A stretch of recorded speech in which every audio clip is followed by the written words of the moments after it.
కీలక మలుపు. సిట్ ముందుకు వైవి సుబ్బారెడ్డి పిఏ, టీటీడీ మాజీ చైర్మన్ వ్యవహారంలో అప్పన్నదే కీలక పాత్ర. తిరుపతిలో విచారిస్తున్న సిబిఐ అధికారులు. తెర వెనక ఏం జరిగిందో ఒప్పందాలపై సమాచారం రాబట్టేందుకు ప్రశ్నలు, త్వరలో 2 ముఖ్యులకు నోటీసులు.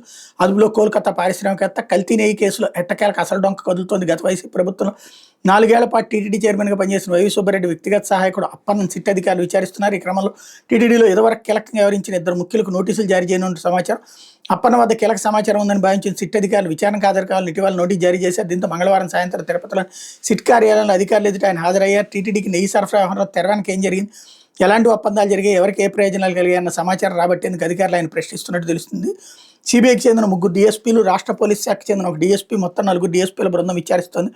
అధికారుల ప్రశ్నలు, అప్పన్నిచ్చే సమాధానాలు వీడియో, ఆడియోలతో రికార్డు చేస్తున్న సమాచారం. సుప్రీంకోర్టు ఆదేశాలతో ఏర్పాటైన సిట్ ఇప్పటిదాకా జరిపిన దర్యాప్తు అంతా నెయ్యి తయారైన డైరీలు, సరఫరా చేసిన డైరీలు, వాటి ప్రతినిధులు, వారి సిబ్బంది, సహకరించిన వారి చుట్టూనే తిరిగింది. ఇప్పటివరకు అరెస్ట్ అయిన 8 మందిలో 6 డైరీలకు సంబంధించిన వ్యక్తులుగా మిగిలిన 2 టీటీడీ ఉద్యోగులు. గతేడాది నవంబర్ 22 సిట్ దర్యాప్తు ప్రారంభించినప్పటికీ కల్తీ నెయ్యి సరఫరా వ్యవహారంలో డైరీలు, టీటీడీ ఉద్యోగులను మినహా టీటీడీ పాలకవర్గానికి సంబంధించిన కీలక వ్యక్తులపై దృష్టి పెట్టినట్టు కనిపించలేదు. దర్యాప్తు మొదలైన 6 నెలల తర్వాత ఇప్పుడు ఏకంగా టీటీడీ మాజీ చైర్మన్ వైవి సుబ్బారెడ్డి వ్యక్తిగత సహాయకుడికి నోటీసు జారీ చేసి విచారణకు రప్పించారు అన్నట్టు వార్త.